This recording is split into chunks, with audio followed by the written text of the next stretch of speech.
자, 여러분 인사드리겠습니다. 오늘은 문화관광 해설사로 여러분을 만나 뵙게 되었습니다. 여러분 대단히 고맙습니다. 이런 반응 너무 좋습니다. 예. 오늘 특별히 제가 이제 이 설명을 드리는 가운데 역사적인 질문을 하나씩 드릴 거예요. 퀴즈에 잘 답변을 하신 분들에게 받아서 굉장히 흡족한 선물 3가지를 좀 무거워서 들고자 않았는데 차에 있습니다. 3분께 증정을 해드리도록 하겠습니다. 설명하는 사람이 누구를 주고 싶어 하겠어요? 굉장히 리액션 좋고 반응 좋고 잘 웃어주고 자, 이런 분들을 중심으로 마음이 가지 않겠습니까? 왕들의 정원에 오신 여러분들을 대단히 환영을 합니다. 서운흥은 여러분 굉장히 많이 와보셨을 거예요. 어렸을 땐 소풍도 많이 오고 초목에 잘 조성이 돼 있기 때문에 여기 이제 가족들끼리 놀러 오신 분들도 굉장히 많으실 것 같은데, 자, 서운흥은 어떤 구조로 돼 있는지, 왜 서운흥이라고 하는지 혹시 아십니까? 서쪽에 있습니다. 궁궐을 중심으로 해서 서쪽에 있는 5개의 릉이 있다 해서 서운흥이고, 그럼 동쪽에 있는 9개의 릉이 있는 곳은 어디입니까? 구리에 있는 동군흥을 얘기하는 겁니다. 동군흥 다음으로 그 규모가 큰 규모를 갖고 있는 게 바로 이 서운흥이고요. 20만 평 이상이 되니까 잘하면 골프장 하나쯤은 멋지게 만들 수 있는 그런 정도의 넓이가 되겠습니다. 여기 우리가 이제 들어가자 보면은 바로 명릉을 만나보시게 될 거예요. 명릉은 참 조선 후기에 대단한 카리스마를 가졌던 역대 임금 중 하나였죠. 숙종과 그의 비의 무덤을 명릉이라고 하고 있고요. 그 다음에 릉을 설명하기 전에 여기 5개의 릉과 2개의 원, 그리고 하나의 묘가 있는 곳이 바로 서운흥이에요. 자, 릉하고 원하고 묘는 어떤 차이가 있는지 혹시 답변에 질문하실 수 있는 분 계실까요? 자, 간단하게 얘기해서 왕과 왕비의 무덤을 주로 릉이라고 표현을 하고 있고요. 그 다음에 세자와 세자빈 이를 원이라고 표현을 하고 있습니다. 그 다음에 묘는 기타 외에 그 왕족들의 무덤을 저기 묘라고 표현을 좀 하고 있는 것이죠. 우선 구조로 보면 명릉이 있고 수경원, 그 다음에 익릉, 순창원, 자, 그 다음에 가장 생긴 릉인 경릉. 세조의 2 아들이 20살도 못 살고 절명을 하셨어요. 근데 그 이유는 내가 가서 설명을 좀 드릴 거고, 자, 경릉, 그 다음에 대빈묘라고 하는 것이 바로 여러분 잘 아는 장희빈의 묘가 되겠습니다. 그 다음에 홍릉, 자, 영조의 첫 번째 부인 정성왕후죠. 정성왕후의 릉이 이제 홍릉이 여기 있고요. 홍릉은 특징적으로 묘가 원래 영조가 들어가야 되는데 정조가 여기다 묻질 않았어요. 그리고 혼자 계셔요. 그래서 영조가 들어가야 되는 자리가 좀 비어져 있어요. 마지막으로 뒤에 있는 예종의 릉인 창릉 되겠습니다. 자, 그러면은 사실 이 릉의 구조라고 하는 것은 다 비슷비슷해요. 국조 오레이라고 하는 기본적인 설정 원칙에 따라서 릉이 조성됐기 때문에 어느 릉을 가나 그 구조가 다 비슷비슷하게 되어 있습니다. 들어가서 우선 제일 먼저 명릉에 한번 가서 좀 묘의 구조나 이런 것들을 상세하게 여러분께 설명을 드려보도록 하겠습니다. 알겠습니다. 자, 렛츠고!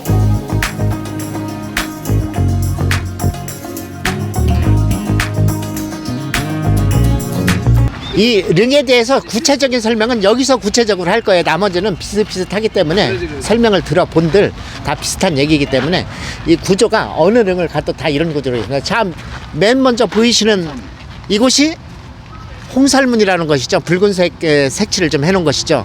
자, 이 홍살문을 넘어가면 인간세와 신의 세계를 구분하는 기준이 되는 거예요. 이 홍살문을 딱 접어들면 뭔가 우리가 마음이 경건해지고 숙연한 마음이 아마 들어야 될 걸로 생각을 합니다. 그런 의미로 홍살문을 만들어 놨고, 자, 이 왕릉은 우리나라에 총 42개의 왕릉이 있습니다. 그 중에 40개는 우리 남한에 있고 북한에 있는 2개의 릉이 북한의 수창궁 인근에 있습니다. 자, 그러면 여기서 퀴즈 하나 내드리도록 하겠습니다. 인문학 식견이 있는 분은 아마 아실 수 있을 것 같은데, 이 우리 남한에 있는 40개의 릉은 유네스코 세계유산으로 이미 등재가 돼 있습니다. 왜냐하면 이런 릉이 뭐 유네스코 세계유산까지 등재가 되나 이런 생각을 하겠는데, 문제는 자연을 잘 복원해서 아름다운 경관을 만드는 이걸로 많이 점수를 주거든요. 여기 보면은 자연을 훼손하지 않아요. 별로. 릉이 있으면 있는 대로 능선 위에 묘를 만들고 릉을 만들고 이런 구조였기 때문에, 그리고 지금까지 보존이 너무 잘 됐어요. 훼손이 된 왕릉이 하나도 없어. 한 군데 있어요. 어디가 한 군데인데 이따 그건 퀴즈로 좀 내드릴 것 같고, 모든 것이 그때 600년 전 혹은 400~500년 전 만들었던 그대로 지금 보존이 돼 있다는 거예요. 그래서 이 릉을 조성하는 것은 십리 밖 백리 안에 조성을 하게 돼 있어요. 이건 국조 의례의 영향으로 만들어진 법인데, 자 그러면은 궁궐 밖에 십리 밖 백리 안이라는 의미는 뭘까? 예를 들어 국가에 문제가 생겼을 때 왕이 하루 만에 궁궐로 들어올 수 있는 거리를 계산해서 만들어 놓은 겁니다. 근데 그 이상 굉장히 먼 데 있는 능도 있거든요. 이것도 하나의 퀴즈니까 여러분 잘 생각을 좀 해주셨으면 좋겠고, 자 그러면 남한에 40개의 릉, 북한에 2개의 릉이 있는데, 북한에 이건 선물 드리는 퀴즈예요. 굉장히 좋은 선물이에요. 굉장히 흡족하실 선물. 잘 막 인터넷 갑자기 찾아보고 이런 거 반칙입니다. 북한에 있는 2개의 릉은 누구의 릉일까요? 이것이 오늘의 첫 번째 퀴즈입니다. 김일성을 주셔야죠. 네, 김일성 나왔습니다. 김일성도 왕이라면 왕일까요? 네, 김일성은 아니고요.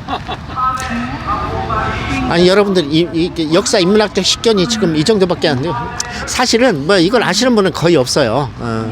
두 분이 뭐냐면은 그 제가 알려드려야 되겠네요. 조금 난이도를 좀 낮춰야 될 것 같습니다. 난이도가 너무 높아갖고. 자, 태조 이성계가 성으로 입성하기 전에 함흥 출신이잖아요. 거기서 전처인 부인께서 돌아가셔요. 그 릉이 지금 북한에 하나 조성이 되어 있고, 이대왕 정종은 허사병이었죠. 이방원이 자기가 왕자의 난을 일으켜서 왕이 되면 세간에 굉장히 주목과 욕을 먹을 수 있는 상황이 있기 때문에 자기 둘째 형을 은근슬쩍 왕으로 올려 징검다리 왕을 세웠다. 딱 3년 집권하고 내려오는데, 정종이 지혜로웠던 거는 왕위에 앉았는데도 아무것도 하지 않습니다. 뭘 하려고 권력을 잡으려고 움직였다 보면 이방한테 그냥 모가지가 잘리는 상황이었기 때문에 그 상황을 전부 잘 알았고, 그게 지혜롭지 않았나 이런 생각을 하고, 왕도 있고 신하도 있고 왕의 아들도 있고 영의정도 있고 이제 줄줄이 도열해서 이제 입구를 참배를 하러 가야 되지 않습니까? 자 여기서 보면은 조금 길이 2개가 있는데, 조금 솟은 길이 있고 조금 낮은 길이 있어요. 왕도 이 솟아 있는 이 길로 절대 갈 수가 없어요. 이것은 신이 걸어가는 길이에요. 그러니까 향도 또는 향로를 들고 가는 제관이 지나갈 수 있는 그런 길이고, 자 오른쪽에 있는 이 길이 바로 왕이 지나가는 길이라 해서 어도라고 얘기를 합니다. 향도와 어도, 이것이 여기만 그런 게 아니라 어느 능에나 다 똑같이 이렇게 되어 있습니다. 자 안으로 들어가서 조금 더 설명을 드려보겠습니다.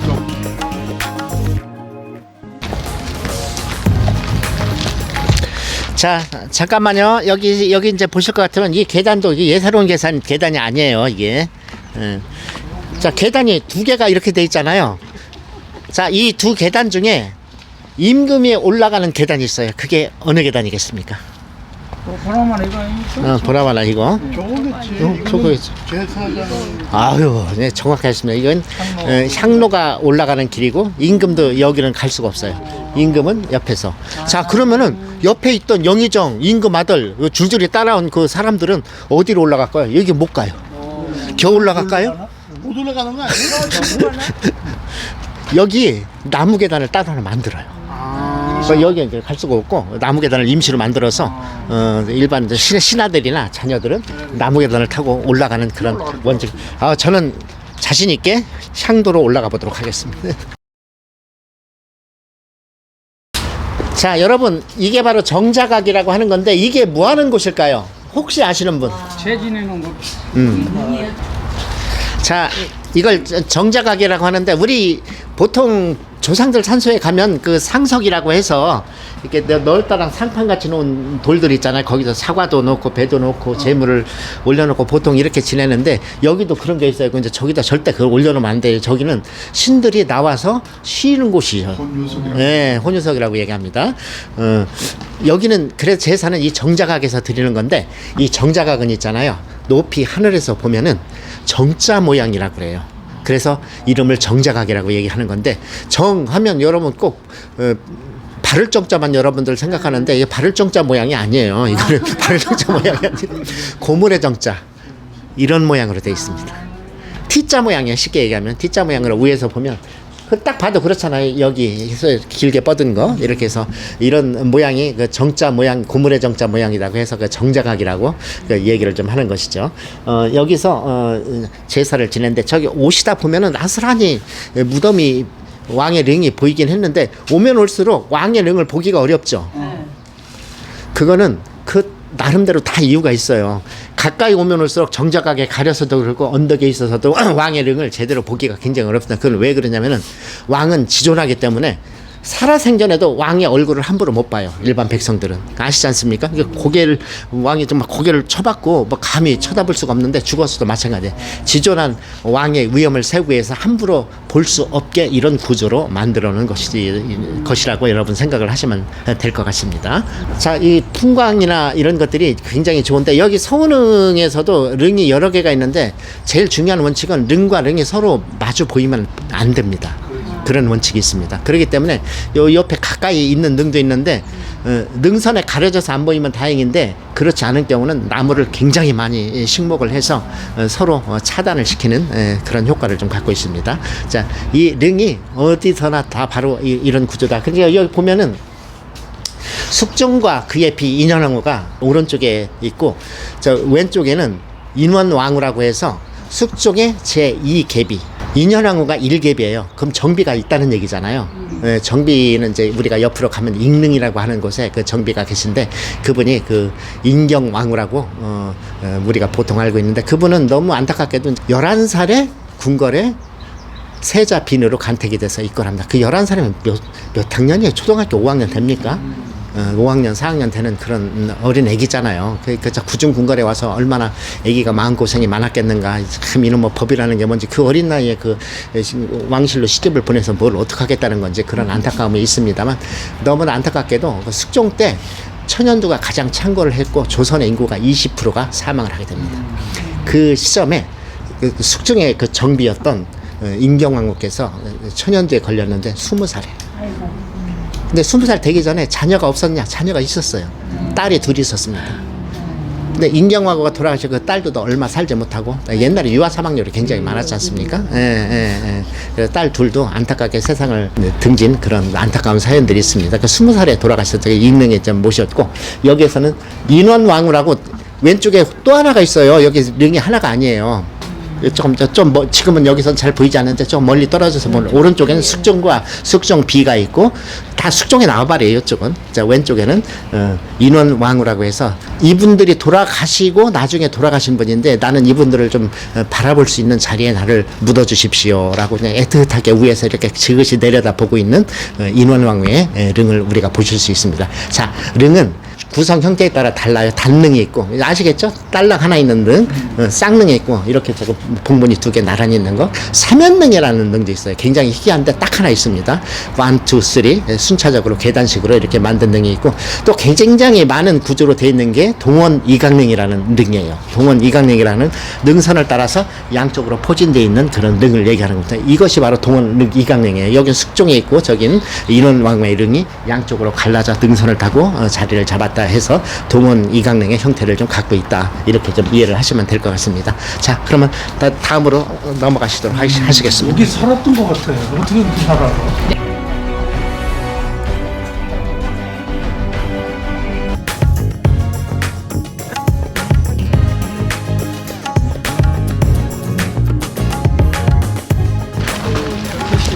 자, 잠깐만요. 이제 오른쪽으로 가시게 되면 수경원이라고 하는 원이죠. 임금은 아닙니다. 원이기 때문에 어떤 세자나 세자빈의 무덤이 아닌가 이렇게 추측을 좀 해볼 수가 있는데요. 여기 여러분 깜짝 놀라시게 누가 있는지 그거 아시는 분 별로 없죠. 보면은 누가 있을까요? 사도세자 어머니 원이에요. 정조의 후궁이면서 사도세자 어머니가 지금 누워 있는 거죠. 지금 가서 한참 올라가 우리가 시간이 많지가 않기 때문에 명령을 설명드릴 때 뭐 능에 대한 관련된 여러 가지 얘기들을 충분히 숙지를 했으리라 생각을 하고 여기는 추후에 여러분들이 시간 되시면은 우리 자녀들, 손주들 한번 데리고 와서 저랑 이런 비슷한 설명을 이렇게 해주면은 우와 아빠 와 할아버지 대단한데 별것도 아니거든요 사실.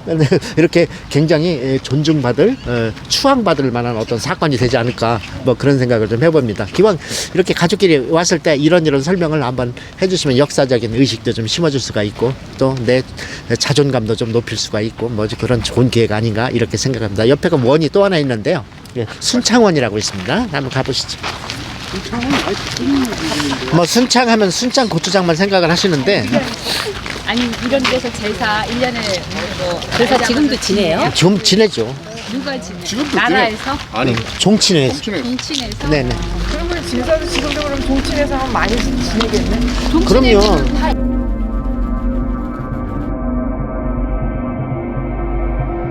자, 선릉에서 가장 먼저 생긴 능입니다. 예, 경능이라고 하죠. 이 사람이 누구냐면은 김정서, 황보인 같은 그런 훌륭한 사람들을 처단을 했고, 여기서 황보인은 저희 3대 영의정 황보입니다. 네, 이 집안에 영천 황보 씨, 네, 영천 황보 씨. 예.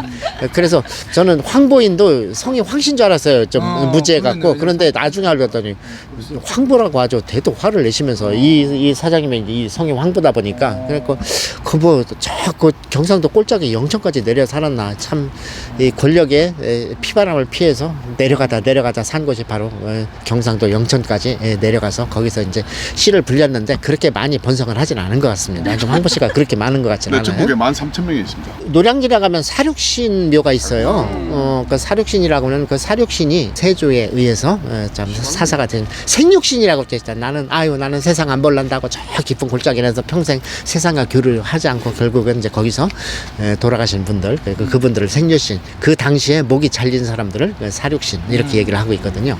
자, 세조는 정말로 웃긴 일이에요. 물이 흐르는데 잠깐 거꾸로 흘렀던 시절이 있었는데 바로 유일하게 세조 때가 그래요. 자, 조카인 단종이 왕위를 이어받아서 진행을 하는데 수양대군 세조라는 사람이 왕위에 욕심을 낸 거야. 그래갖고 조카를 영월로 유배 보내고 거기서 결국은 사살을 하게 되고요. 자기가 이제 왕자에 이제 앉게 된 사건이죠. 정말 피비린내 나는 큰 피를 보아온 임금 중에 하나가 바로 세조인데 그의 아들이 있었는데 첫 번째 아들이 의경세자였어요. 이제 세자로 책봉이 됐어. 처음 맏아들이니까 의경세자가 책봉이 됐는데 아니 20살 때 이유도 없이 갑자기 컥 하고 죽어버렸어. 아니 이게 제가 보기에는 지금 의학적인 소견으로는 심근경색이나 뭐 이런 것이 아니겠는가. 왜 건강한 지금 뭐 60대도 아니고 거의 20살 먹은 어린아이, 젊은 아이가 갑자기 이렇게 절명을 하게 된다라고 하는 것이 참 아이러니한데, 자 그러면은 그 다음 왕은 누가 돼야 됩니까? 의경세자의 아들이 돼야 될까요? 장자 계승의 원칙에 대해서. 근데 의경세자 아들이 어렸어요. 아무리 왕도 좋지만 기저귀 차고 왕 노릇을 할 수 없는 거 아닙니까? 그렇기 때문에 그 둘째 아들, 이분이 이제 추후에 예종이 되는 그런 분이 되겠어요. 그 능도 저 위에 가면 있습니다.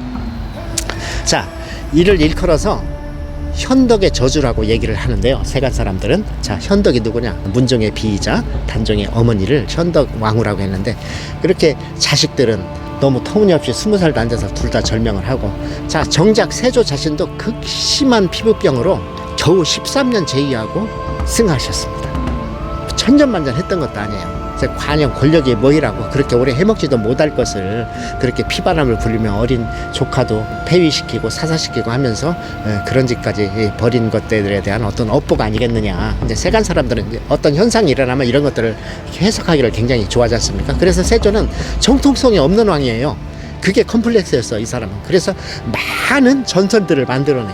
여러분 들어보셨죠? 정이품 소나무가 왜 정이품 소나무냐? 세조가 건강에 피부가 너무 안 좋아 지방에 여기저기를 다니시면서 온천을 굉장히 많이 하거든요. 온천물에 하면 이제 피부병이 좋아질 거라고 생각을 하고 뭐 그렇게 진행을 했는데, 보은 쪽을 가던 도중에 그 나무가 이제 세조의 연이라고 합니다. 왕이 지나가는 가마가 걸리게 생긴 거야. 그래 연 걸린다 하니까 이게 갑자기 턱 하고 들어준 거예요. 연이 걸리지 않도록 그 나무가. 그리고 딱 연이 딱 지나가니까 다시 제자리로 딱 왔다. 이런 말도 안 되는 이야기를 꾸며대고, 또한 이렇게 온천을 하고 있는데 갑자기 어린 문수보살이 나타나서 등을 밀어줬다, 멋졌다, 뭐 그런 굉장히 많은 전설들을 일부러 만들어내는 거예요. 사람들을 나 이렇게 특별한 사람이야. 내가 뭐 정통성이 없다고 니들 그러는데 나 이거 하늘이 낸 사람 아니야? 이 정도면은 나무가 딱 하고 올라갔잖아. 내가 지나가니까. 이걸 어떻게 표현할 거야? 이렇게 이제 얘기들을 좀 하는 거예요. 그렇게 해서 이제 세조의 큰아들인 의경세자는 나중에 성종 때 독종으로 추종이 돼요. 그래서 능이를 원래 원이라고 해, 세자 때 죽었으니까. 근데 독종으로 추종이 됐기 때문에 능으로 지금 명단이 지금 올라가 계신 분이다. 이렇게 좀 보시면 될 것 같습니다. 참 안타깝습니다. 예종 능이 이제 좀 우리가 볼 수 있는 상황이 될런지는 모르겠는데, 예종도 겨우 1년 집권하고 죽었어요. 왕이. 자, 예종 때 유명한 스타가 하나 나오는데 그거 남이 장군이죠. 남이 장군이 예종 손에 의해서 죽게 됐어요. 자, 26살에 우리나라 지금 현재로만 국방부 장관을 병조판서를 했던 분이에요. 그러니까 최연소 병조판서가 나왔던 것이 바로 그 남이 장군인데, 자, 세상은 누구 한 사람이 잘 나가면은 또 시기와 질투가 굉장히 많은 것이에요. 딱 그러면 그걸 또 모함하는 한 신하가 제가 역모를 꾸미고 있습니다. 뭐 어떤 그런 시가 있어요. 사나이 상자는 천하를 호령하지만 사나이라 할 수 있겠는가, 뭐 그런 비슷한 시가 제가 잘 애우지는 못하는데. 옛날 영화도 나왔던 것 같아요. 네네네, 그런 시를 했더니 이건 천하를 호령한답니다. 얘가 그러면 왕자리를 노리고 있는 거 아닙니까? 예종한테 이제 이렇게 설거지. 근데 평소에 밉보였던 것 같아. 그게 이뻐 보였으면 야 그런 뜻이 아니지. 그 이렇게 예종은 그렇게 얘기했을 텐데 평소에 조금 벼르던 차에 어떤 그 모함하는 신하가 그 얘기를 하는. 맞아. 그거 일리가 있는 얘기네. 그래갖고 남이를 사지를 찍었더니 전국에 남이 장군 묘가 되게 많아. 왜? 팔 하나 묻어놓고 다리 하나 묻어놓고 사방팔방. 근데 가장 원조 무덤은 저 화성에 있다고 그래요. 남이섬에는 또 남이 장군 묘가 있다는 거예요. 거기 과연 그게 남이 장군의 묘냐 아니냐를 갖고 지금 해석이 분분하는데, 그렇습니다. 남이 묘가 있다고 해서 남이섬이에요. 남의 섬 아이가? 아닙니다. 남의 섬이라고? 문화해설사를 뭘로 보고 그따구 말씀을 하고 계십니까? 그래서 남이 장군 모두 남이의 왼팔 하나가 묻혀 있을 수도 있어요. 그러니까 전국에 남이 장군 묘가 여러 군데 있습니다. 사실은. 네. 그래서 그 남이 장군의 안타까운 스토리를 만들어낸 그 예종이라는 릉도 여기 있습니다. 결국은 10년하고 죽을 놈이 뭐 한다고 그거 저기. 1년도 못하고 죽었어요. 1년도 못하고. 근데 나름대로 개혁을 하려고 많은 노력을 했던 건 사실인데, 이제 우선 뭐 보위한 날이 너무 적고, 뭐 제일 많이 나오는 뭐 세종대왕, 영조, 정조, 업적이 많아야 시험 문제거리를 만들 거 아니겠습니까? 세종.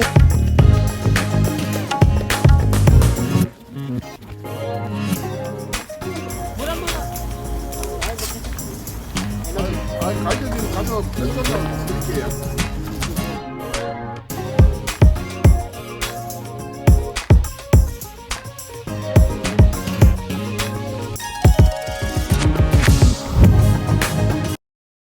보시는 것 같아요. 세간에서 궁금해하는 대빈묘에 왔습니다. 여기는 장옥정, 장희빈의 묘가 되겠습니다. 희빈이라고 하는 것은 사람 이름이 아니라 그때의 직급을 얘기하는 거예요. 세상 사람들은 말 짓는 것을 굉장히 좋아하죠.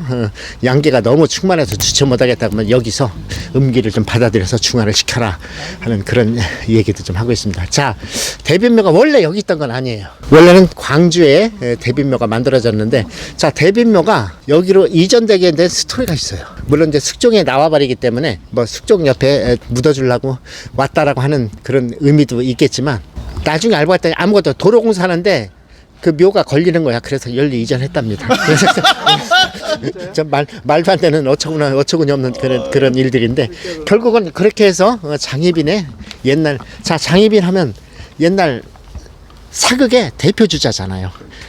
숙종의 이야기가 반이에요. 사극에 나오는 거예요. 거기서 이제, 근데 장희빈이나 인현왕후나 보면은 그 여인들의 암투가 문제가 아니에요. 그 배우 세력들이 있었다는 거예요. 자, 장희빈 배우에는 남인이 있었고 인현왕후 뒤에는 서인이 있었습니다. 서인과 남인이 굉장히 각축을 벌이면서 싸웠던 시절이었고, 전인하고 도지원이하고. 그런데 왜 숙종이 왜 무시무시한 사람이냐면은 일당 체제를 구축하고 살았어요. 양당이 합의해서 그런 거 없습니다. 자, 처음에 서인이 집권했다가 그 다음에 남인이 집권했다가, 그래서 다시 서인이 집권하는데 인현왕후가 왕비로 있다가 장희빈이 왕비로 있다가 다시 인현왕후가 복위가 돼서 이제 왕비로 있다가 장희빈을 맛있는 아메리카노를 들여서 이제 사살을 하게 되는 사건들이 이제 그때 일어나게 되었던 것이죠. 자, 그러면은 이게 보면 여인들이 암투라고 우리가 알고 있지만 절대 그냥 권력 싸움인 거예요. 권력 싸움이 어찌 보면 너무 가슴 아픈 희생양이라고 우리가 이해를 하면 될 것 같습니다. 서인과 남인이 크게 각축을 벌여요. 근데 서인과 남인을 교체하는데 숙종은 평화스럽게 교체하지 않았어요. 서인이 열심히 야, 니들 마음에 안 들어, 바꿔 남인으로. 그러면서 서인을 전부 모가지 자르고 유배 보내고, 그리고 남인이 하는데 조금 있다가 아우 니들도 마음에 안 들어. 자 서인으로 바꿔. 서인이 다시 짓거나면서 남인들은 다 모가지 잘리고 유배 보내고. 그래서 숙종이 지나가는 소리만 들려도 신하들은 가슴이 벌렁벌렁했다는, 그러니까 절대 왕권을 구축했던 그런 사람들. 야, 여기서 이제 보면 왕권이 강할 때 민생은 안정이 됐어요. 왕권이 약화될 때 민생은 굉장히 흐트러지고 민초들의 밀란이 끊임이 없었다는 거죠. 그 왜 그러니까 뭘 얘기하냐면은 왕이 강력할 때는 모든 나라 총치 체제가 어느 정도 질서가 잡히고 규제가 되고 그랬었는데, 왕권이 약해지면 신하들이 지 마음대로 이제 국정을 유린하는 거예요. 거기서 나오는 여러 가지 부정, 비리, 부패, 뭐 말로 해볼 수 없는 사태들을 인간들은 벌리는데, 예나 지금이나 인간의 그 욕심과 이기심은 정말 아무도 못 말리고 앞으로도 이런 일들은 영원히 없어지지 않을 우리 인간들의 숙제가 아닌가, 이렇게 생각을 해봅니다.